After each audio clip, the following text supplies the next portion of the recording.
Hi, today I want to talk about being a great host for your character and practicing the voice from the get go. Also, how actors don't need dialect coaches. Well, what does that even mean?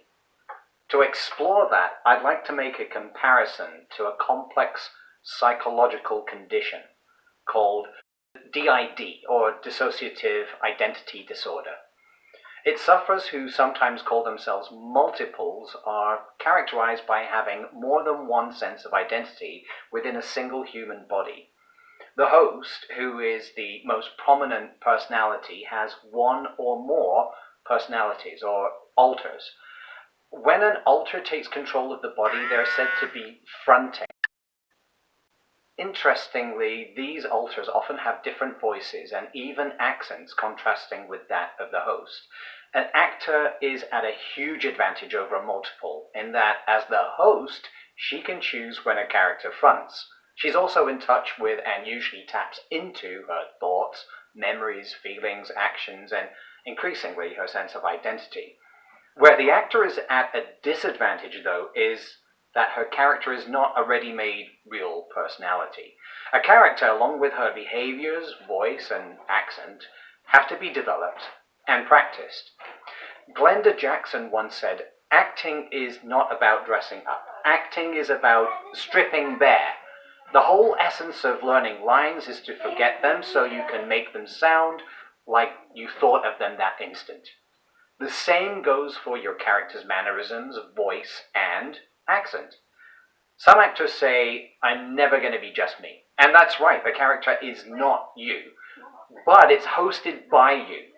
Even the likes of Sean Connery, who always sounds like Sean Connery, plays different people from different eras with different backgrounds and needs. Even method actors like Gary Oldman and Christian Bale still have to build on a foundation. So, where do you begin? British actor, producer, and director Michael Ferguson identifies two sides of the process: the inner artist and the inner character.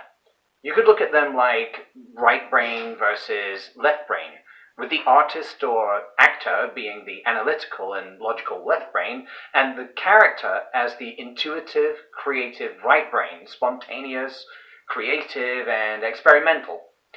The actor plants the seed for the character. She reads the script and begins to make judgments and assessments, compiles a portfolio of data, materials out of which the character will grow, and the actor learns her lines and blocking and gets herself to the set or theatre on time and ready for action, and negotiates a whole bunch of important minutiae to allow the character to take the stage. At that point, the actor steps back and becomes a kind of curator, watching without interference or judgment. The character knows what makes her tick. She knows why she says or does something in a certain way and not another.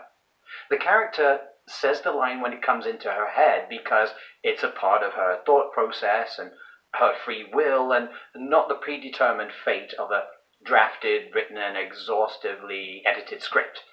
The voice and accent she says it in are as natural to her as breathing air. Basically, you've mixed a kind of cocktail. Daniel Dresner, who is a kind of life and actor mixologist, if you will, says that the right mix on set is about 4 parts in a character to 1 part in an actor.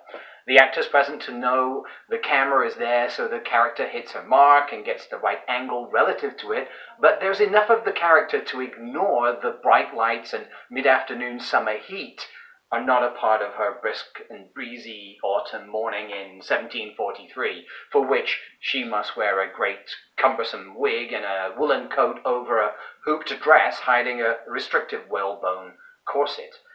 The actor, meanwhile, will be standing by to administer a much-needed hydration.